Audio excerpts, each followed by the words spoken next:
You can tell your old man you'll do some largemouth fish in another town. You just got too much on your plate to bait and cast a line. You can always put a rain check in his hand till you can't.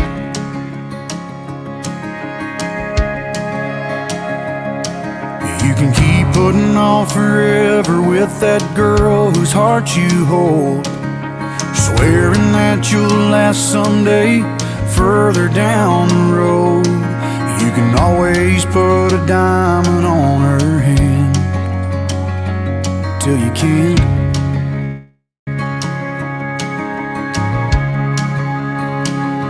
If you got a chance, take it. Take it while you got a chance. If you got a dream, chase it, 'cause a dream won't chase you back. If you're gonna love somebody, hold them as long and as strong and as close as you can, till you can.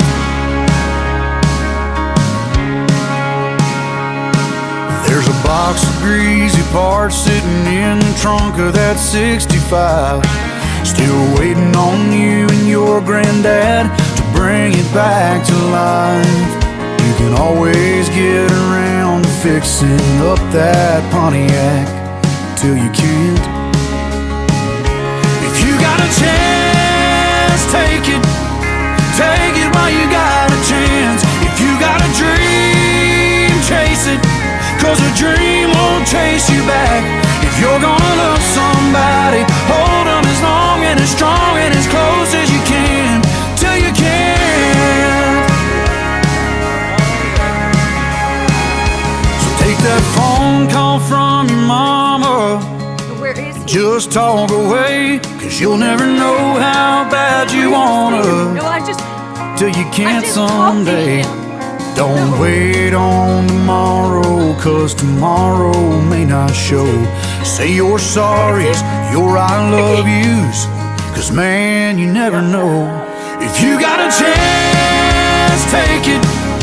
Take it while you got a chance. If you got a dream, chase it, 'cause a dream won't chase you back.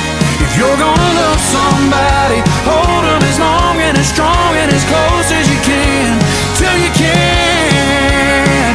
Yeah, if you got a chance, take it. Take it while you got a chance. If you got a dream, chase it, 'cause a dream won't chase you back.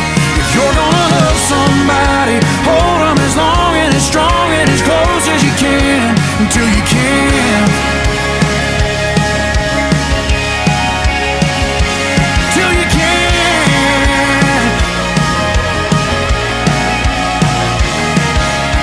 Yeah.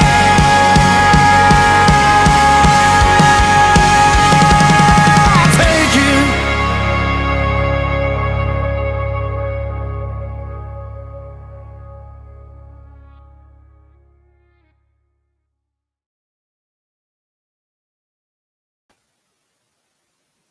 Every ounce of strength in my body not to stop crying. I cried through making that. Yeah. Uh-oh. Hold on. My camera's gonna do funny things today, isn't it? Yeah, it is. Hold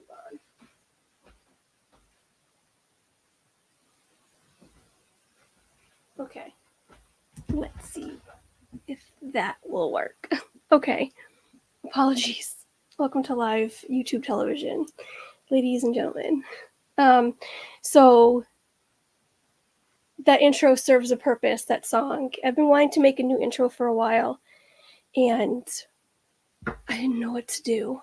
And something happened this week that kind of spurred it, which also is going to spur today's topic, which is community. We lost a very special member of our community this week, James Ryan. If you have not heard, he was someone who was very close to me, someone that I consider like a father figure and a dearest friend. And this stream is dedicated to him. Before I get to talking about community, I'm going to do a little bit of housekeeping. I want to thank Dean over at The Live Place, www.theliveplace.com, for all of your live family-friendly streamers. Also check out Dean's YouTube channels, Dreamers Empire and The Live Place. I also want to highlight my partner channels, Pete McDevitt Show, Dad Builds, and What in the World with Russ. All the links can be found in the description of this video. Next, I want to get to chat, my beloved chat, my friends who hang out with me every Wednesday, almost every Wednesday when I go live at 5 o'clock Eastern Time. I wouldn't be here without you guys. You mean the world to me. I'm going to scroll up to the top and I'm going to welcome in Debbie Bernfeld, Mama D, welcome in, good to see you. Vicki Gillespie, hello, welcome. Jason Udo, welcome in, Justin, good to see you. Thanks for being here. Joy S, hi Joy, welcome in. Disneyland fan, hi Steve, welcome. Anne-Marie, Dreyer, is that how you say your name? I never really knew how to pronounce your name. Dreyer, I'm going to guess. Welcome in, it's good to see you. Thanks for being here, guys, I appreciate you. Sebastian the Crowd, hi Jeanette. Tim Rumpel, hi Tim. I know, we need a new photo. Some of those photos are old school, but I love them. I cherish them. So, Julie McGowan, welcome in, Julie, good to see you. Erin Murphy, hello Erin, thanks for being here. Mike Beachman, hi Mike, how are you? Versiglio William, Will, welcome in. Good to see you. Since we all know him as Will, so welcome in, Will. Debbie Thuner, hi Debbie, how are you? I'm going to keep scrolling until I find someone I haven't welcomed in yet. Kenneth H, welcome. Thank you guys so much for being here. I had to wrestle my dogs away from my computer. I'm not even going to tell you what YouTube live stream they were looking at. Was it the Puppy Bowl? Kay will be welcoming. Thanks for being here.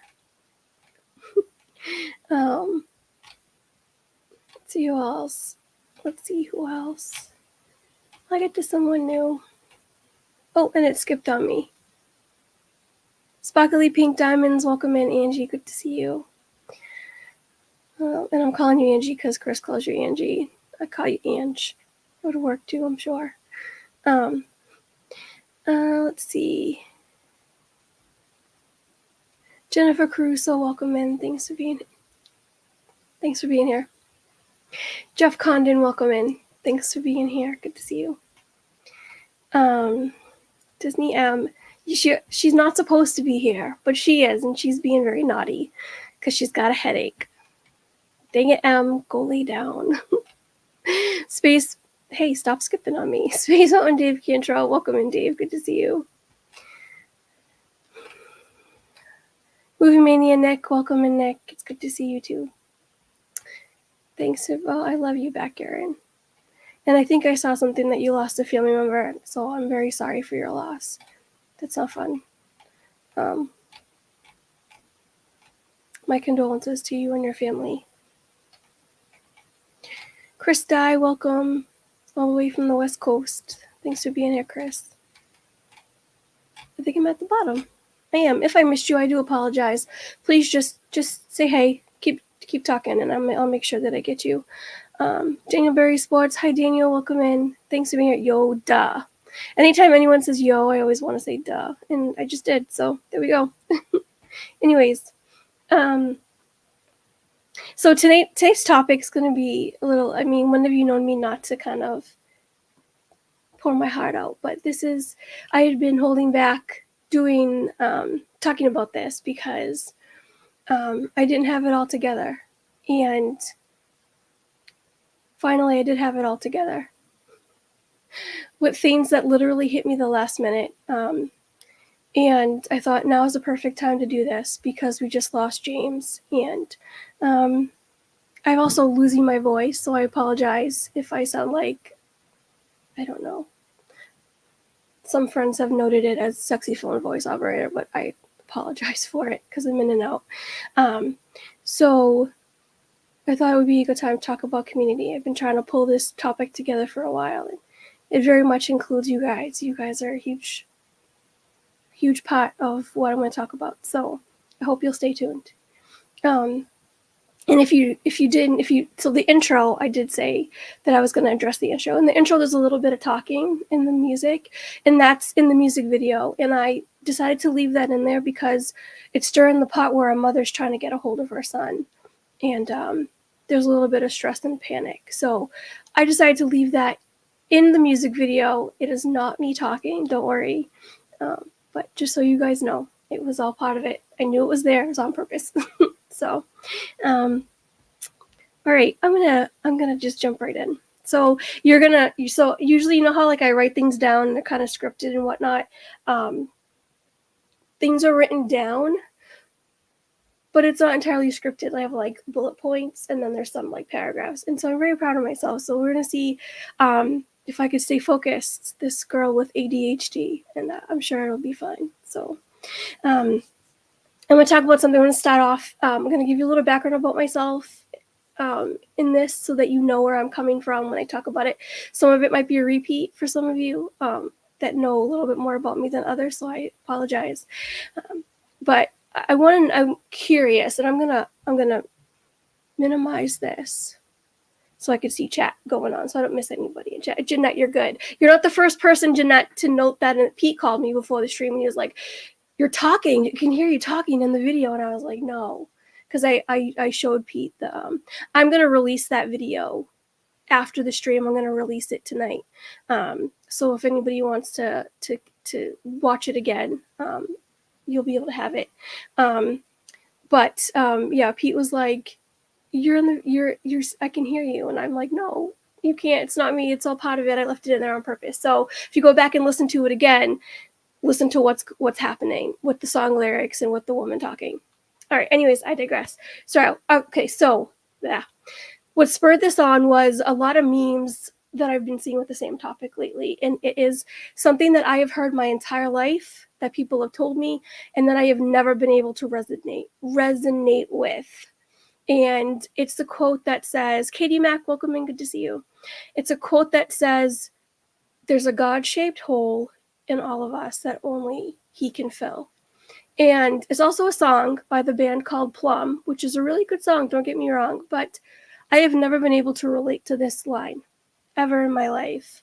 And if you've ever heard the song, I Still Haven't Found What I'm Looking For by the band U2, it's always puzzled me why in the world he's singing about this.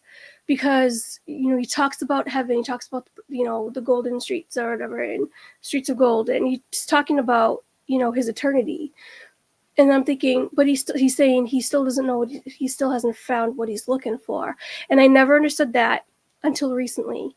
But yeah, this quote has always been, this fact or statement has never been able to resonate with me, because even having God, I've still always felt empty a lot of the time and alone. And so a little backstory for those that don't know. I grew up in a domestic abusive household, and Disney was one of my escapes. Lady and the Tramp, Cinderella, Peter Pan, Newsies. Those are my movies. Those are my go-tos. Plus The Sandlot, which wasn't really a Disney movie, but Sandlot, Mighty Ducks, all the kids' sports movies, like things like that. Those are my go-to. Mighty Ducks was Disney.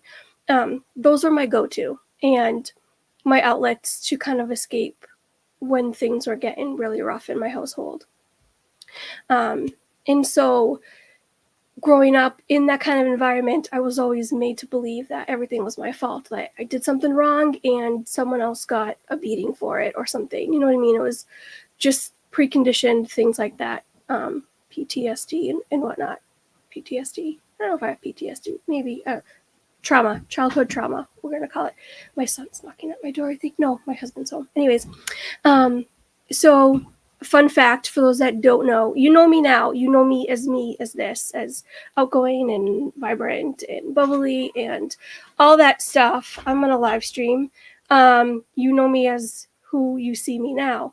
But fun fact, I used to be an introvert, and I still have introverted tendencies. I'm not completely extroverted. Surprise.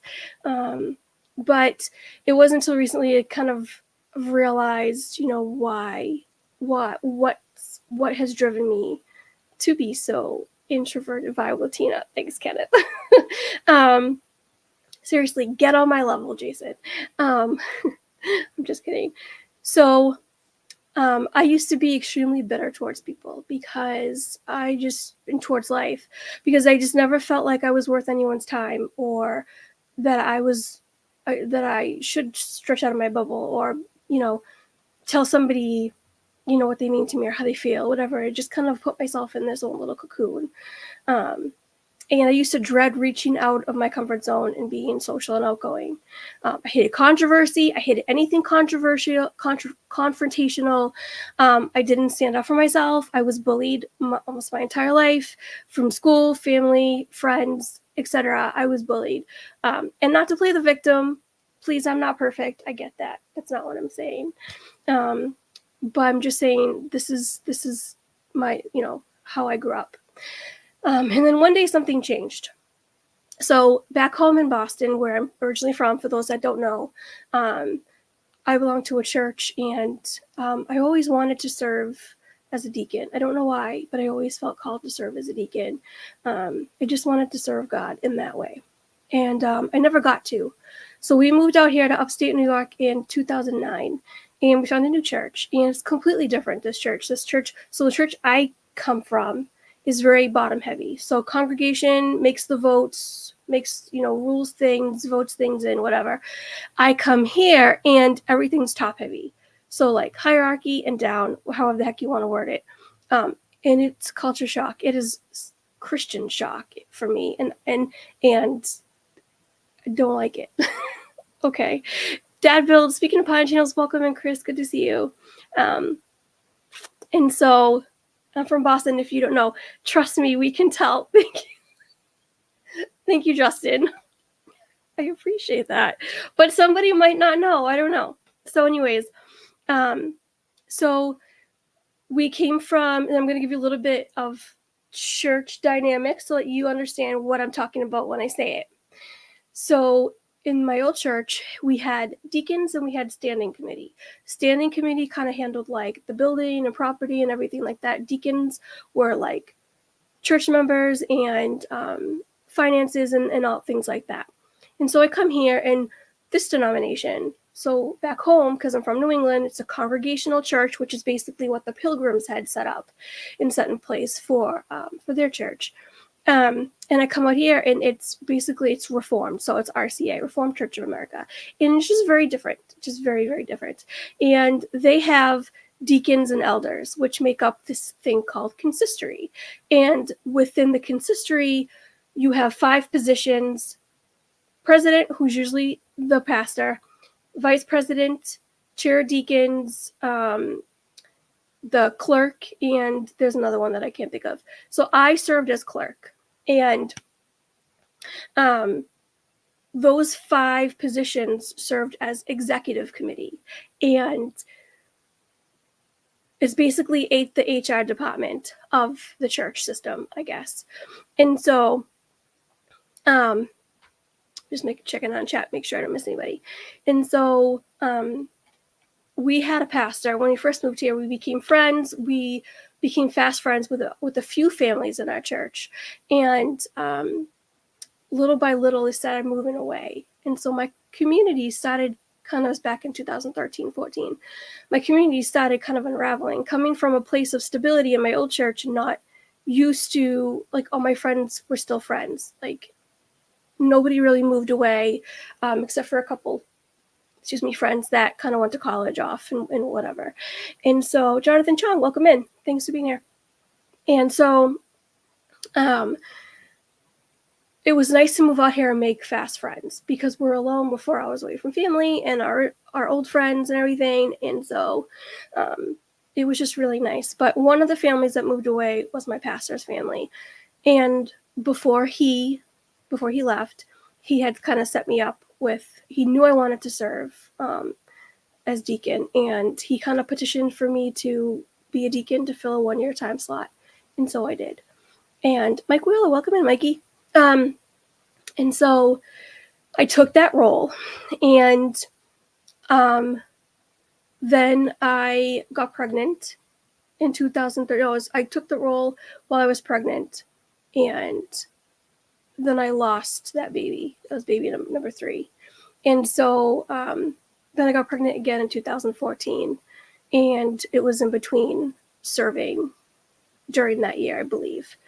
And so either that or I had miscarried first and then got pregnant during the year. I don't remember exactly the exact details, but anyways, I digress. So after that position and the pastor had left, I took a year off to take care of my son and my kids, and then I jumped back on and served as deacon again for another 3 years. And during that 3-year time period, we had a pastoral search committee who we were looking for a new pastor, and we had received an intern, and he seemed like he was everything that we kind of wanted, right? Except within the first year, after the first year, I want to say, we started getting complaints about him, that he was being, Kate Oodalali Lane, welcome in. He was spiritually abusive, mentally, emotionally. And you kind of like in my own head, so being on consistory and being the type of person I was, not liking controversy, not wanting to address certain things, not being afraid to open my mouth and stand up for myself or anybody else for that matter, right? And so people started coming to me, of course, as part of executive committee, as part of HR, people were coming to me because they were going to the other members of consistory and nobody was doing anything about it. And I was just very confused as to how somebody could be the way that he was towards others. And I quickly learned what narcissism was through all this, just so you guys know. But it wasn't until I started feeling the weight of his comments that I really opened my eyes to see I was not immune to the things that he was speaking or saying to people or preaching at the pulpit and lots of that stuff. I won't go into details, but anyways, it was very interesting. And during this whole process, I started standing up for these other people and myself and tried to talk to him, tried to have meetings, tried to bring the consistory together and try to sort things out.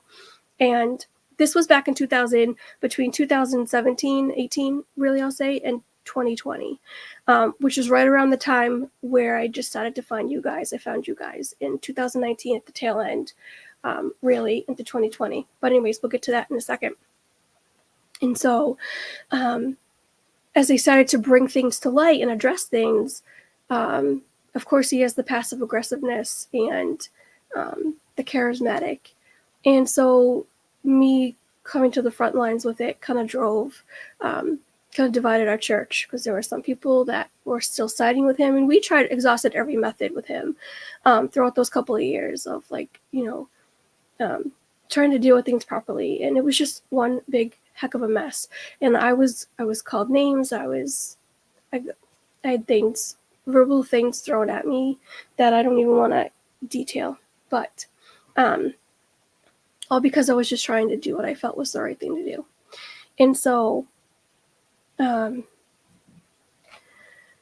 during this whole thing, this is why I'm a little jaded with this denomination, because I'm like, which is also kind of what drives my desire to not have denominations. I know there's accountability and whatnot, but I'm a little jaded. But anyways, so finally, so during this whole thing, mind you, I'm also second guessing myself and just kind of, wondering, am I doing the right thing? Did I show enough love? Did I act in love? Did we do everything that we possibly could? And so doubted up and down. Okay.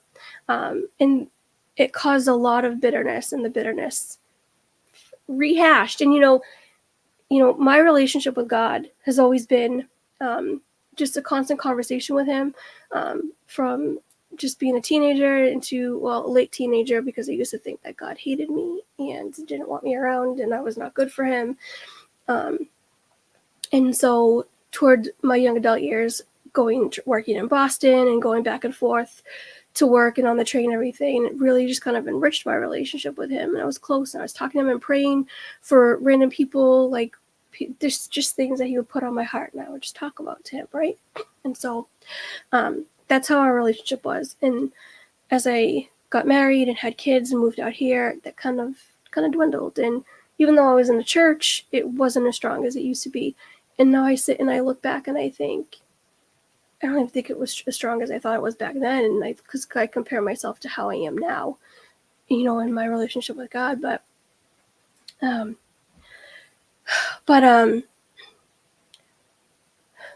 getting a dry throat. I still carried some of that bitterness of being kind of, you know, as you have friends that move away that you just, Tina, the only one that hates you is Nicolas Cage. That's because he's a terrible actor. Thank you, Justin. Not a huge fan of Nicolas Cage either, so, you know, no flies off my back. But anyways,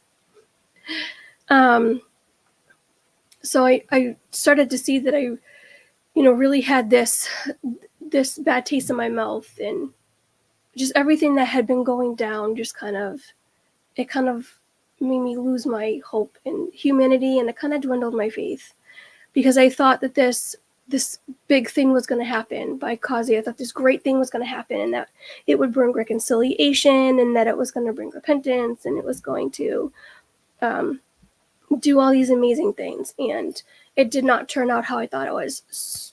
Fun fact, sometimes God doesn't plan things the way we think he's going to do them. Sometimes it's going to go a whole lot different than we think, and that's okay. And I've learned that it's okay. Nico de Rico, welcome in. Thanks for being here. Amy, AGC Magic TV, welcome in, Amy. And so it kind of destroyed my faith in humanity as all this like war was going on. And I'm sitting here thinking I'm causing this war because I'm trying to address something, and then it hit me, no, you're addressing the war that's already there. And Jason likes to call me a peacemaker, and I never saw it like that. But anyways, it's things that hindsight's 2020, right? But anyways, but when all had said and done, we had a meeting finally in 2020, and this was a meeting called by the vice president to decide who is, you know, if we can afford a pastor, because our church was divided and we had lost so many people because of him, because of Satan. I'm going to be honest, infiltrated, but just because of everything, we lost so many people. We didn't think we were going to be able to keep our doors open, and so we were supposed to come with reasons to have a pastor, reasons, you know, pros and cons of having a pastor. I came with pros and cons of having a pastor, and I came with pros and cons of keeping him. And I had 3.5 pages, maybe 4 pages, backing up my statements. I had testimonies, I had screenshots of facts, of lies, of everything. And I kind of felt like a lawyer at that point. And so I showed up, I came prepared, I said my piece, and it was really interesting, because right in the middle of it, he kind of did himself in and was like, are you saying you want to remove me from the pulpit? And I was like, oh, well, now that you mention it, sure. And that just always cracks me up to this day, honestly. But anyways, and it's not funny. The whole thing is not funny at all. It was very, very sad and destructive and disheartening and, yeah, depressing. But anyways, so in the midst of all of this happening, finally letting him go, even though it had crushed, you know, it had crushed my faith, it crushed my hope, and it crushed my love. And when I crashed, I landed right here with you guys. And I found this amazing community full of beautiful human beings that I now get to call friends. And I will tell you, I came into this community thinking, like, I almost felt wrong to have these close friendships and to feel close to people. I felt like I shouldn't be feeling like this, because I kept having in the back of my head, there's a God-shaped hole that only he can fill, that I still couldn't resonate with. And so it took me a while to get there, but God kind of showed me different. And for years, since I was about 17 years old and I moved in with my grandmother, I remember being in the house and I remember praying. First, I remember saying, when I was praying, I remember saying, Lord, I love you. And then I just felt awkward and I was like, oh, is that something that I can say to God? Like, is this something that's okay? Do we say I love you? I love you is a foreign thing for me. I've always been awkward saying I love you. It's not something that comes second nature to me. And the fact that I was sitting there questioning it, and now I look back and I think about just how like lost I was. Because that's exactly what God wants, you know. And so from then on, I had prayed. I'd prayed for God to show me how he loves me. And I prayed for God to show me how to love others, right? Because it talks about in the Bible, love the Lord your God, with all of your heart, with all your mind, with all of your strength, and love your neighbors as yourself, right? And I felt like I just didn't know how to do that. And this is me as a young adult, still back in Boston, so we're flashbacking. And I just kept this prayer in my heart, and I just kept it with me. And when I found you guys, he not only showed me how to love others and how to love myself, but he showed me how much. And I think of 1 John 14, verse 19. It says, we love because he first loved us. And something happened back in 2021, talking with a friend about Bible things. And it led me to open up my Bible. And I haven't put it down since. And through it, I got my relationship with God even stronger. And through even a lot of negatives that have happened throughout the couple of years that I've been here, you know, God takes bad things and he makes them good. Romans 8:28. He works all things for the good of those who love him, who have been called according to his purpose. You probably heard me say that before. It's my favorite Bible verse. Along with Jeremiah 29:11. For I know the plans I have for you, plans not to harm you, plans to prosper you, plans of hope in the future. And I always like to be careful of quoting scripture because I know it can be taken out of context a lot, but these two stick. But so lately I've been thinking about, I see the hearts, you guys. I love you guys too. See, and now it just kind of rolls off my tongue, and we'll talk about that. Things that God has kind of taught me being in this community through being friends with you, with some of you, with the lot of you, a handful of you, you know, specifically, but I started thinking about our moods, right? And is it just me? Like, I know it can't just be me. Like, is your mood directly affected by people around you, like their actions towards you or their words towards you? I would think it's a human thing, right? And I've been trying to reconcile this in my head, and I'm gonna go with a little progression here, so bear with me. But it makes me think of, you know, when you're in a relationship and you're in love, right? And how it's just an amazing feeling. Why is it an amazing feeling? Because you're in love, right? You have that equal reciprocation of this beautiful thing that you have found with another human being. And if things go sour, we go into a depression. Right? You break up, you're sad, you go into a depression, you're miserable, things are bad. You know, there's ups and downs. And I think of, so today I had this song on repeat all day today, and this is what came to me today. There's a song by Celine Dion. It's called Where Does My Heart Beat Now? And let me try to insert the R inside. Where Does My Heart Beat Now is the name of the song. And it's a beautiful song. I highly recommend it if you've not heard it. But there's a line in the song, and I'm just looking at the time now and I'm seeing chat. Love you back, Jeanette. and love you, Mama D. I get a little overwhelmed because I sit here and I just look at the person that I used to be. And I tell you, all right, I'm gonna stop. I'm getting ahead of myself. Okay, so there's a lyrics in the song that say, "Then one touch overcomes the silence." So it's a song about a breakup, and it's a song about where does my heart beat now? Where does my heart go? How does it beat? Because this person has left me, right? And it's a sever. It's a sever. There's an R in there. It's a sever of a relationship, a tie, connection, right? And the lyric is, "Then one touch overcomes the silence. Love still survives. Two hearts needing one another. Give me wings to fly." And I love that lyric. I love those lyrics so much. It's one of my favorite songs. Towards the end of the song, she sings a line, "I need someone to give my heart to." And it got me thinking. I thought, we weren't meant to be alone, right? No man is an island. And I reflect back, and I've talked about this before, but I'm going to bring it up again for those that haven't heard it, or if you need a refresher, here you go.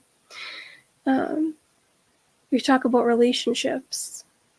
You think about the first relationship that ever was. It was God, the Father, God the Son, God the Spirit, right? So the Trinity is what we believe, in Christianity. And you think about how they were together before time began, before God created the earth. He said, let's make man in our image. Let's make the earth. Let's make the heavens, let's make the clouds, make the sea. And that's let's, because it's not just God, it's God, Jesus, Holy Spirit, that existed before time on earth began, or our time on earth began. And then I think about the next relationship that he created. And he created man, right? He created man. So it was man-God relationship. And the third relationship he created was another human, Eve, right? So we have man-man, or human-human relationship.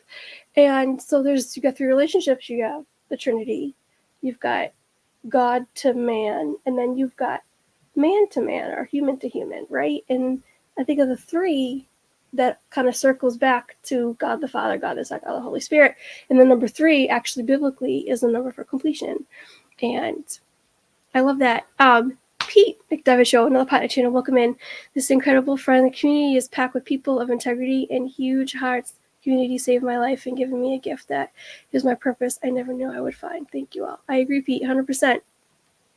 100%. Don't forget that God also made beef jerky. So good. Thank you, Justin. And so, cue the comic relief. But, if you go back to that God-shaped hole being filled, I started to contemplate on that more, and I started to think, yeah, maybe he is the one that fills that God-shaped hole. But I firmly believe that he fills it with people along the journey. You've heard me say that before, I'm sure. I look at, and I might be skipping ahead because I wrote this a little bit down the line, but it's in my head now, so I might as well talk about it. I think about how, if you ever watch my partner channel, Dad Builds, I forgot he was already in here. Russ was the only one that wasn't in here, because I'm sure he's working. Pegs and holes, right? When Chris does his Legos or his puzzle streams, pegs and holes is what he says, right? And I think of that, and I think we all have these pegs and holes inside of us, and each of us in our journey of life, there's things that other people help us with, and they come alongside of us, and they fill us, and they help us, and they, ding, there's a peg, bonk, there it goes. Or, beep, I'm making sound effects now. There's a puzzle piece, and whoosh, it fits right in that spot where you needed it. And I love that. I love that concept. And I resonate. I keep saying that. I resonate with that concept so much more than only God can fill the God-shaped hole. And that just a blanket statement, it just really always made me struggle with my relationship with God because I didn't feel it. And when you start to think of it like that, it's like that emptiness kind of gets filled in the cracks, you know? And so I've been reflecting, you know, with the death of James lately. And when I say we were close, you know, this is what I mean. Back in 2021, my grandmother passed away in December, and she left a house with a list of beneficiaries and an estate to deal with. And I had no idea what to do. And included in this was my mother and my uncle. And they had no idea what to do either. None of us did. There was no trustee for our trust. We had to appoint a trustee. I didn't know what to do. And somebody pointed me in the direction of James Ryan. And I think it was Kelly. Might have been Kelly. If not somebody else. And I think about how nervous I was because I was, you know, still kind of shy and timid and thinking, oh, he's not going to want to help me. I can't do that. And he not only helped, he jumped on board and he helped me organize and establish everything needed. And at this point, and I'll talk about that in a second, he was my rock the last 2 years, doing what he did to help me. And I would not be where I am or who I am without his guidance and provision. He was like a father figure that I never had. And the last day, yesterday, which is when we heard about his death, everything got settled with the house. I just talked to him last week. And, you know, he made a joke to me and he said, you know, he just made a joke and I won't say what it was, but he was pretty adamant about, you know, just wanting things to go right, because this whole process has been a fight with my uncle who lived in the house and almost cost us the house and other details that I won't get into. And he was alongside me every step of the way, kind of pushing me and saying, you know, guiding me, this is what you do, this is how you do it, and da-da-da, and whatever. And yesterday I went and took the money from the sale of the house and I distributed it. Distributed? Is that right? Distributed it accordingly. And found out he passed away when I got home. And it was almost like him saying, my work here is done. And that's what I mean when I talk about God using people along the journey. And he teaches us things and he fills those pegs and holes.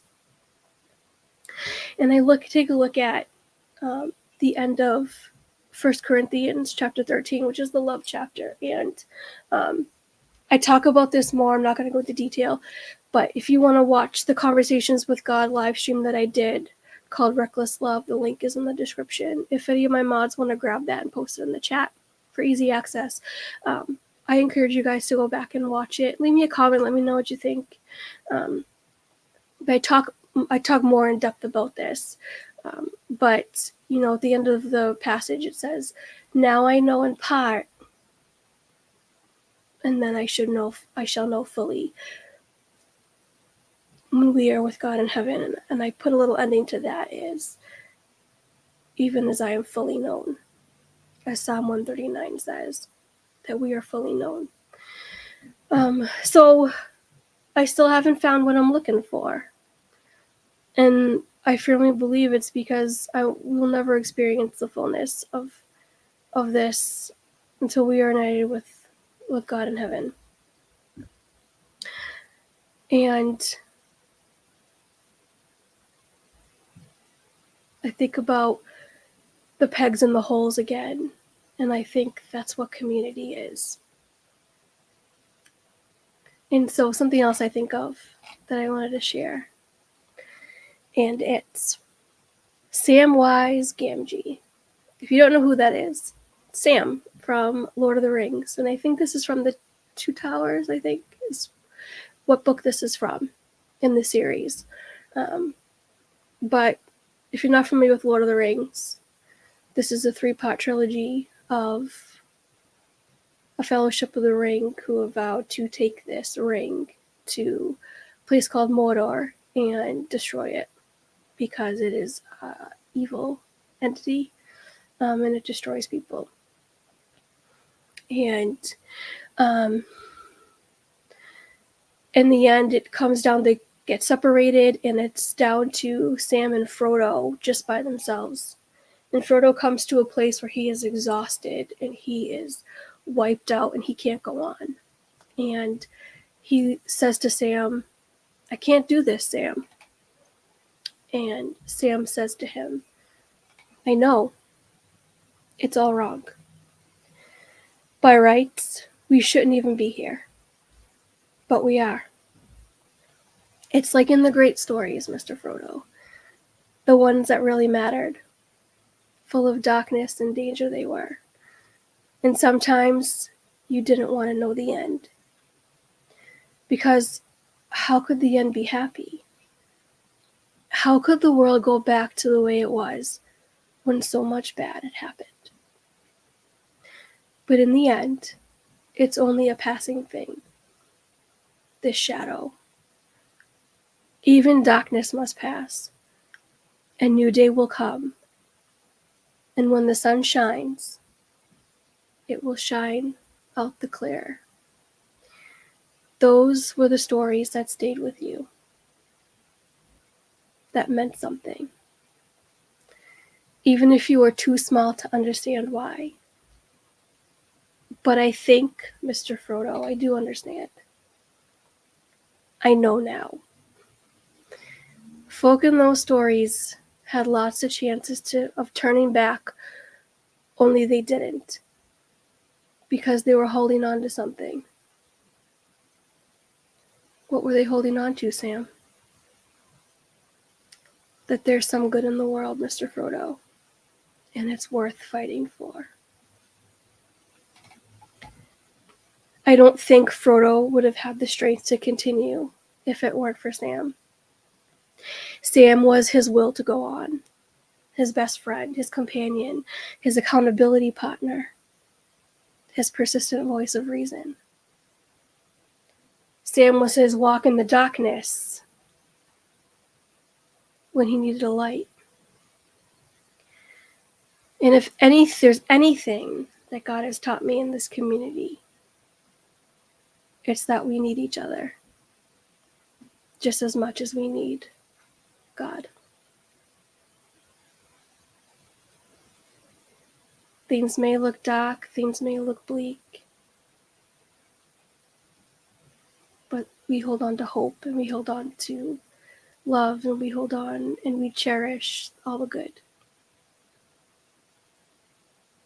I pray that my story and the things that I have learned and that I share with you guys can inspire you to hope, to dare, to dream, to live, to pray, and to love. And that's my talk on community. And that's what you guys mean to me. And I wouldn't trade you guys in for anything. My pegs and holes. My pieces of puzzle. My missing pieces of the puzzle. That is my life. So, anyways, Stephanie Keel, welcome in.